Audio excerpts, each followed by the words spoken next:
The war did not arrive with noise, it arrived with silence. In December of 1944, the Ardennes forest lay buried beneath a winter so heavy it seemed intentional. Snow pressed against pine boughs until they bent in submission. The sky hung low and pale, without depth or promise. Sound died quickly here. Even artillery, when it came, felt distant, as though the forest itself were absorbing the violence before it could fully exist. This was Bastogne, or rather the cold waiting ring around it. The men of the 101st Airborne entered the forest exhausted before they were afraid. They had been pulled from rest with little explanation, loaded into trucks under cover of darkness, and driven north through roads slick with ice and uncertainty. Orders were brief, information was scarce. The destination mattered less than the movement itself. When the trucks stopped, the cold explained everything. It slipped through gloves and boots, through wool and skin, settling into bone. Warmth ceased to be a condition and became a memory. Men learned quickly that the cold was not an enemy you fought. It was something you endured, something that waited patiently for you to fail. Foxholes were carved into frozen ground that resisted every strike. Shovels rang too loudly against ice-hardened earth, each blow echoing farther than comfort allowed. The forest offered concealment but no shelter. Pine branches, canvas scraps, anything that could interrupt the wind was pressed into service. Some men tucked prayer cards into their helmets or coats, not for faith alone, but because paper added a thin, symbolic layer between flesh and winter. By the time the encirclement tightened, few noticed the moment it became complete. Radios failed without ceremony, batteries died in the cold, messages grew delayed, then vanished altogether. Roads that once promised supply and retreat turned silent, then hostile. Patrols went out and did not return. Artillery fire began arriving from directions no one expected. Encirclement did not feel dramatic. It felt gradual. It felt like realization rather than event. The men understood, slowly, that they were alone. Rations were counted with care. Ammunition was handled with reverence. Cigarettes became valuable beyond their size. Silence became routine. The forest closed in not by movement, but by absence. And in that absence, belief began to take on weight. Chaplains moved quietly along the lines, their breath fogging the air. They did not deliver sermons. They knelt beside foxholes, offering words so soft they barely disturbed the snow. Men bowed their heads less out of devotion than practicality. Lowering your face kept the wind out of your eyes. The prayers were simple: protection, endurance, forgiveness. Some prayed to survive, others prayed to feel nothing. A few prayed simply not to be noticed, by enemy fire or by God himself. Faith here was not theological, it was functional. It filled the space where information should have been, where reassurance once lived. Belief became a substitute for certainty. It did not explain what was happening, but it made continuing possible. Rituals formed without intention. A helmet adjusted the same way each time. A photograph touched before sleep. A phrase muttered before stepping into the trees. None of it was official. All of it mattered. Repetition created rhythm, and rhythm suggested order. Order suggested control. Men believed first in each other, that the sentry would stay awake, that the man beside them would not run, that if something came through the trees, it would be faced together. They believed next in command, not in details, those were gone, but in the idea that someone somewhere understood the situation, that maps still meant something, that this isolation was temporary even if it felt endless. And beneath all of it lay a deeper belief, rarely spoken aloud, that suffering had meaning, that this cold, this hunger, this fear were part of a larger design, that endurance itself was a kind of virtue, that obedience, even without understanding, would be rewarded. This was the quiet faith taking root, not a faith born of scripture, but of pressure, the belief that survival depended not on truth, but on submission. That questioning was dangerous. That doubt weakened not just morale, but the fragile structure holding the line together. Snow continued to fall. It covered everything evenly. Bodies disappeared quickly beneath it. Death left no sharp edges here. It was softened, absorbed, erased. The living noticed how easily the forest reclaimed what was lost. Night brought little relief. Sleep came in short, fractured moments. Dreams were brief and unfinished. Waking was immediate and cold. There was no transition, no mercy. Still, order persisted. Watches were kept. Positions were held. The machinery of the army functioned in its simplest form, powered as much by belief as by supply. Men followed orders not because they understood them, but because following was easier than imagining alternatives. Above them, the sky remained closed, weather-grounded aircraft, no supplies dropped. No messages arrived. The men existed in a sealed world, bounded by trees and snow and faith. They did not know that engines were warming elsewhere, that decisions were being made far from the forest. That movement had already begun. They knew only what they could see: snow, silence, trees standing like witnesses. As night settled again, prayers continued, some spoken aloud, some kept inside, all incomplete. The forest listened without response, as belief settled into the cold like frost, thin, fragile, and, for the moment, enough to keep men alive. Before the snow closed in around Bastogne, long before radios went silent and prayers replaced information, faith had already been taught. It did not begin in the forest. It began in open fields, on parade grounds, beneath flags snapping cleanly in the wind. It began with straight lines, measured steps, and voices trained to carry certainty. The American Army of the Second World War did not merely train bodies. It shaped belief. From the first day, order was sacred. Men were taught where to stand, how to move, when to speak, and when silence was required. Obedience was framed not as weakness, but as discipline. Discipline was framed not as control, but as virtue. Every repetition, every drill, every correction reinforced a single truth: survival depended on structure. This structure was not presented as human. It was presented as inevitable. Commands came down through channels that felt ancient even as they were modern. Orders were typed, stamped, signed, and delivered with ritual precision. Maps were unfolded with care, lines drawn with authority. These objects carried weight beyond their material value. They were treated with reverence, as though accuracy itself were a moral force. In this system, doubt had no language. Questions slowed movement. Hesitation disrupted flow. To question an order was to threaten not just efficiency, but unity, and unity was survival. This was not stated bluntly. It was absorbed, learned through correction and consequence, through watching what happened to those who failed to conform. The army became a closed world, complete in itself. Within it, belief was institutional. Men believed in ranks the way congregations believe in hierarchy. Authority moved downward, responsibility upward. Trust was not personal, it was structural. You trusted the system because the system had to work. There was no alternative. At the top of this vast structure stood figures most soldiers would never meet, yet whose presence shaped every decision they made. Dwight D. Eisenhower was one of them. To the men in the field, he was less a man than a symbol. His image appeared in photographs, his name on orders. He spoke rarely, and when he did, his words were careful, measured, almost pastoral. He did not shout. He did not threaten. His authority came not from intensity, but from calm. This calm was deliberate. Eisenhower represented balance. He was the quiet center of an enormous machine, a figure meant to reassure by his very restraint. In a world of chaos and violence, he projected steadiness. He trusted his commanders. He trusted the process. He trusted that if each piece functioned as designed, the whole would hold. For the men below, this trust was inherited. They believed in Eisenhower because the structure told them to, because believing in him meant believing that someone, somewhere, saw the full picture, that the suffering in one frozen forest fit into a plan larger than any individual could grasp. This belief did not require intimacy. It required distance. The farther removed authority was, the easier it became to invest it with meaning. Eisenhower's calm became wisdom. His restraint became moral clarity. He was not questioned because he was not fully known. Around him, the cathedral of command rose.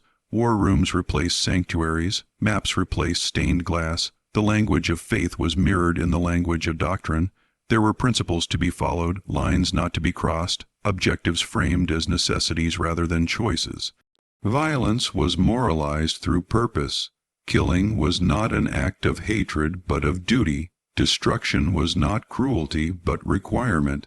The enemy was defined not as individual men but as an abstract force stripped of complexity and rendered acceptable to destroy. This framing mattered. It allowed men to act without carrying the full weight of what they were doing. Responsibility was distributed upward. Guilt was diluted by obedience. Faith in command became a shield against moral fracture. And then there was Patton. If Eisenhower was distant and stabilizing, George S. Patton was immediate and consuming. Where Eisenhower embodied order, Patton embodied destiny. He did not speak softly.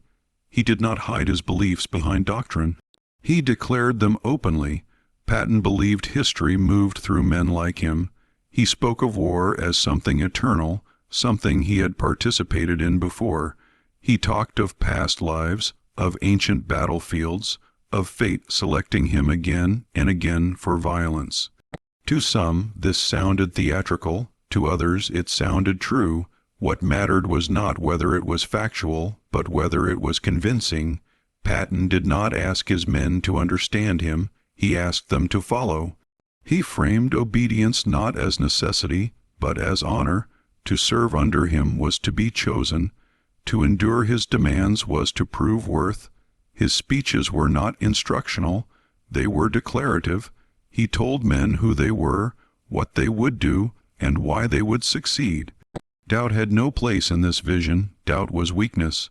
Doubt was failure before the fight had begun. Men responded. They marched farther. They moved faster. They accepted losses that would have broken others. Patton's certainty was contagious. It replaced fear with momentum. It made exhaustion feel temporary and suffering feel meaningful. Under Patton, belief intensified. Orders were no longer just commands. They were affirmations of destiny. To question them was not just insubordination. It was disbelief. The Army allowed this because it worked. Results sanctified method. Success silenced concern. As long as territory was gained and objectives achieved, the cost was framed as necessary.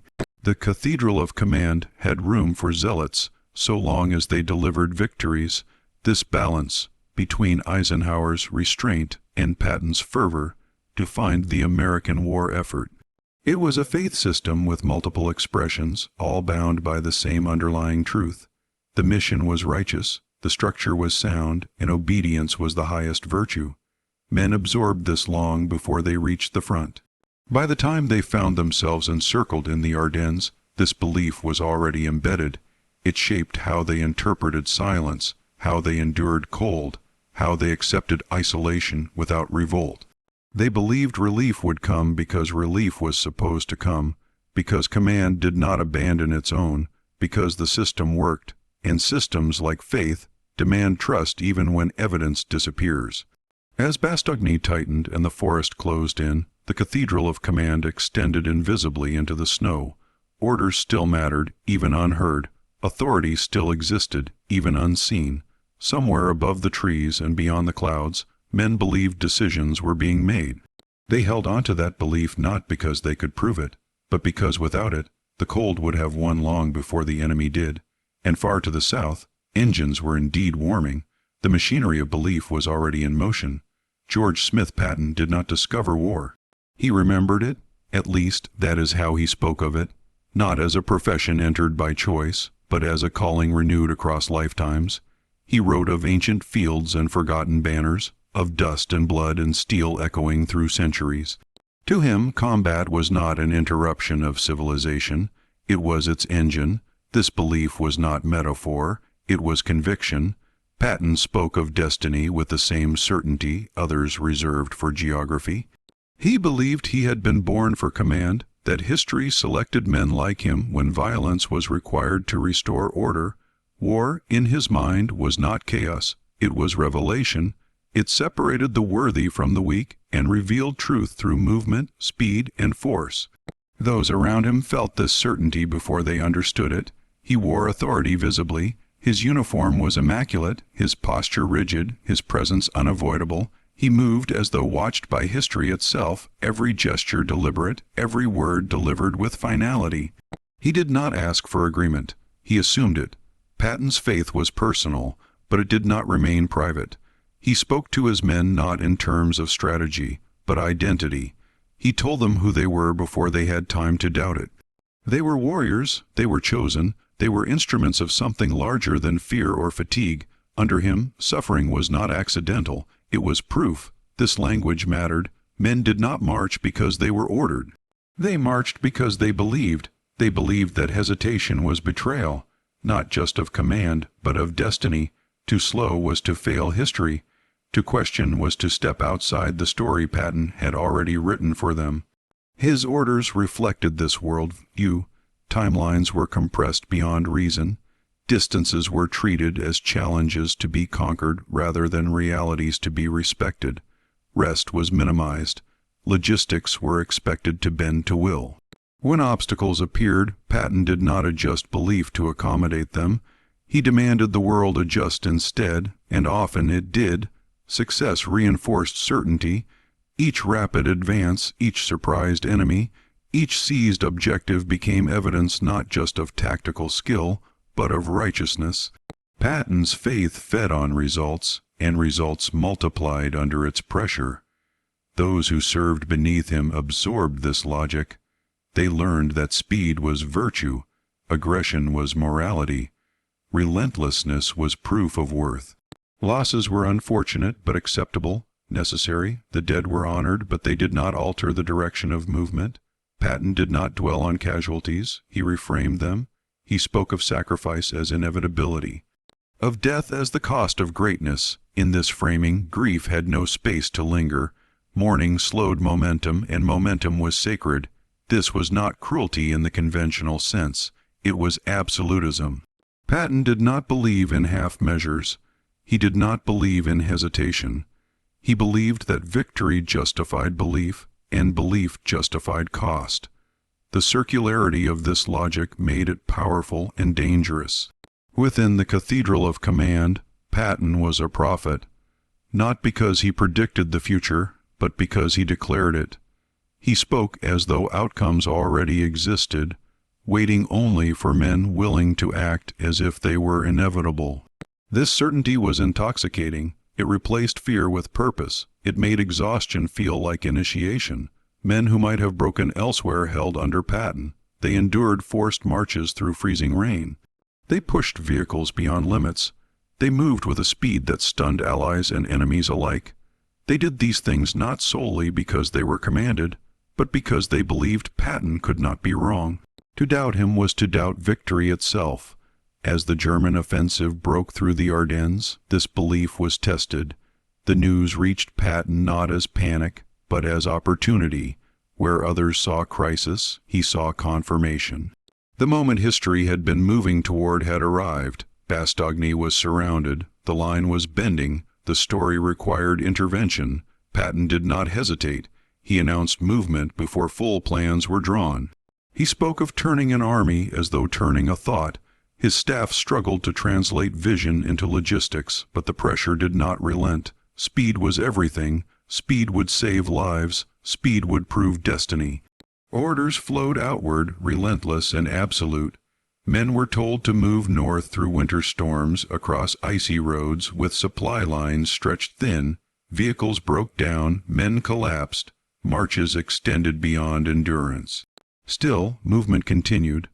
Patton framed this not as hardship, but as honor. They were chosen for this task because they could do it, because others could not, because history required it. The language left little room for refusal. Endurance became identity. Far ahead, in the snowbound forests around Bastogne, the men waiting did not know Patton's thoughts. They did not hear his declarations or feel his certainty, but they felt its effects. They held longer than expected. They resisted pressure that should have broken them. They waited because waiting was what faith demanded. Relief was coming because belief insisted it must. The two faiths moved toward each other. One, quiet and desperate, whispered beside frozen foxholes. The other, loud and absolute, roared along icy roads under a man who believed himself chosen by time itself. Between them lay miles of winter, exhausted men, and a truth few were willing to confront. That belief, once proven effective, becomes indistinguishable from fact, and when faith begins to write history, there is no room left for doubt. Belief does not collapse all at once. It fractures quietly, along lines no one wants to trace.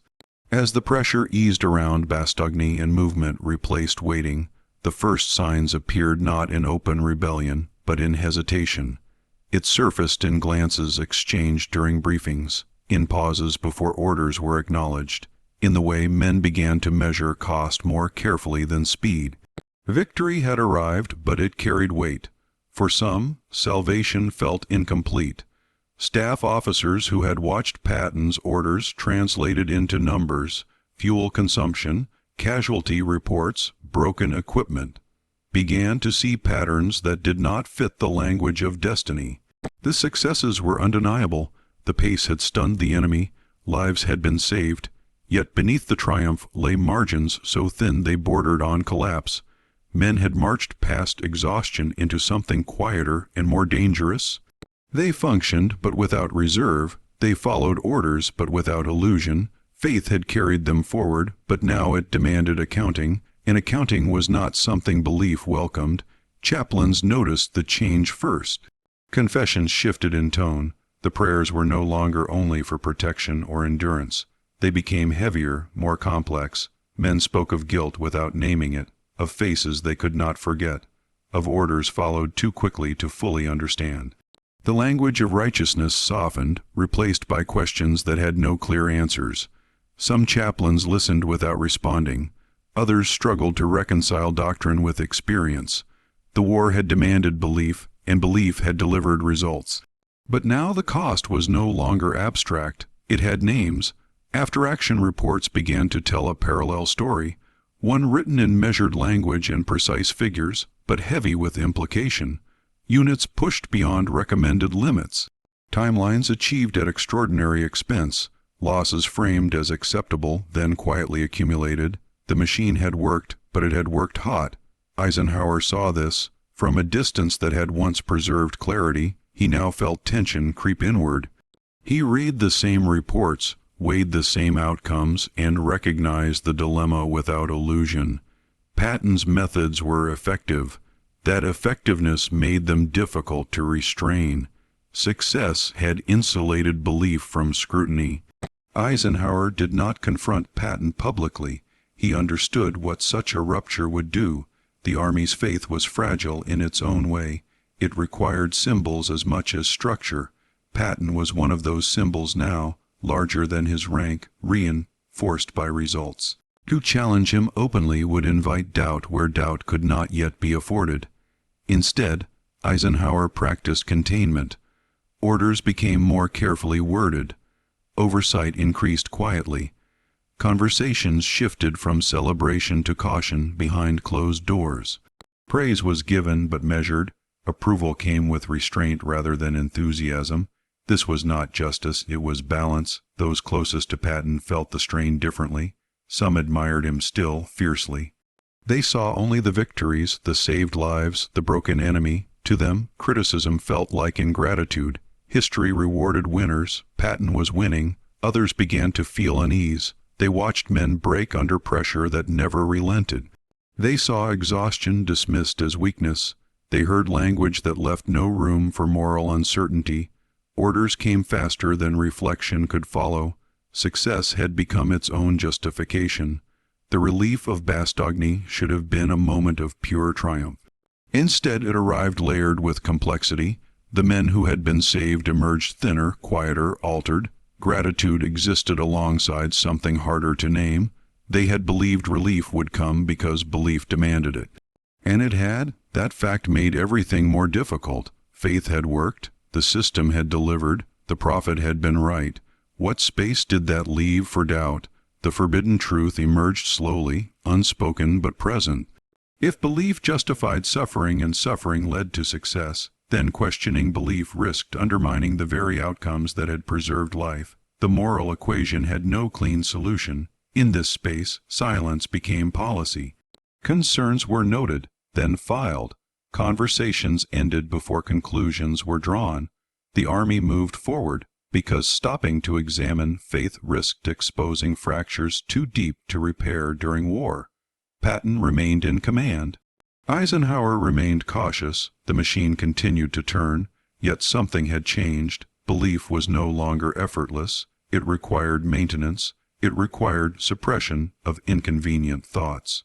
The cracks were small, but they existed, and those who saw them understood they would not close on their own. Victory had answered questions no one was ready to ask.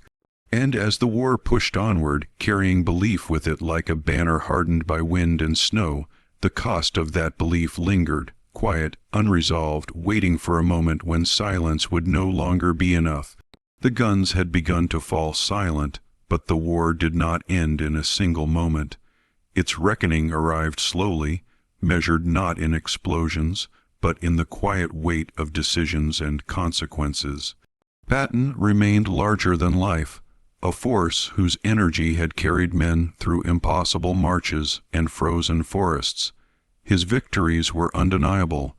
His fame had spread beyond the army into the newspapers and the public imagination.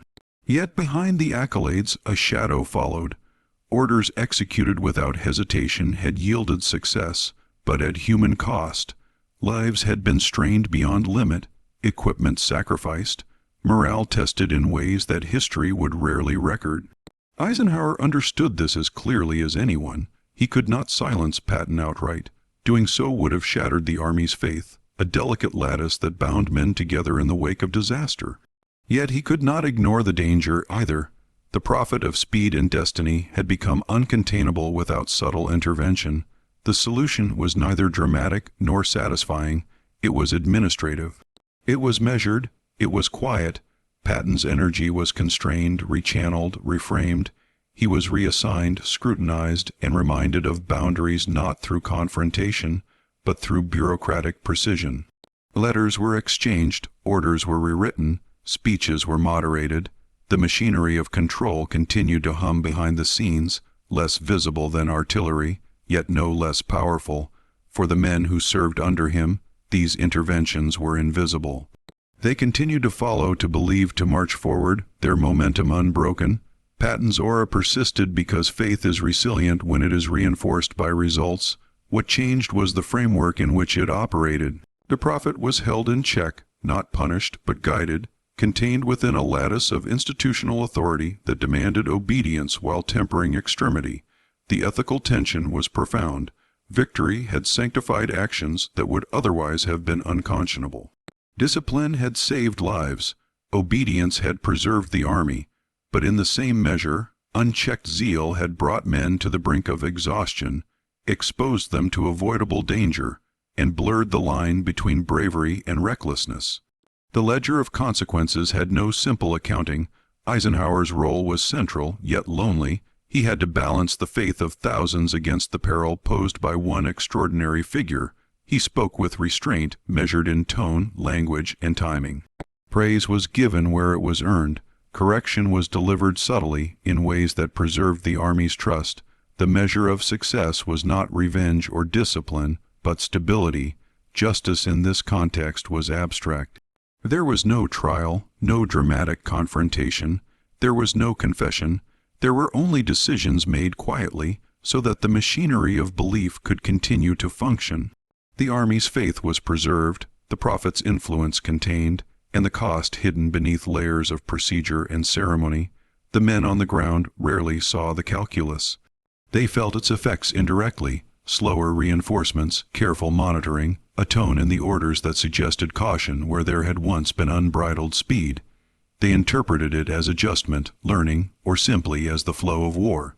Few questioned the reasons, and even fewer would ever know them. Patton himself continued to act with certainty, though tempered by circumstance. His personal conviction remained intact. He still believed himself chosen by history, still spoke of destiny and inevitability. But the institution had introduced limits. quiet boundaries that ensured his actions would remain aligned with broader strategy. His aura persisted, but his autonomy had been subtly constrained. The moral tension remained unresolved. Victory had been achieved without confession. Lives were saved, but the price, physical, mental, moral, was known only to those who recorded it, observed it, or endured it. The system had preserved itself at the cost of transparency. The paradox lingered. Faith had driven men to impossible feats, and the consequences of that faith had been contained without acknowledgement. Belief had been tested, proven, and restrained all at once.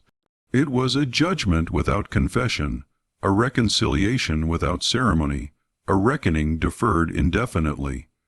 And in the quiet that followed, the echo of choices made and paths taken persisted.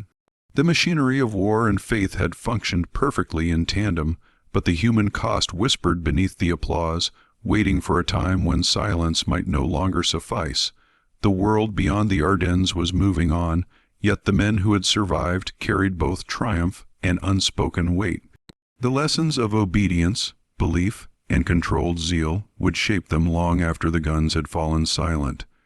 The snow returned, soft and relentless, covering the forests and fields of the Ardennes with the same quiet persistence that had marked the siege of Bastogne decades before. Time had passed, yet the memory remained vivid, etched into the minds of those who had survived and into the nation that remembered them. For the men of the 101st Airborne, the war was no longer measured in maps or orders.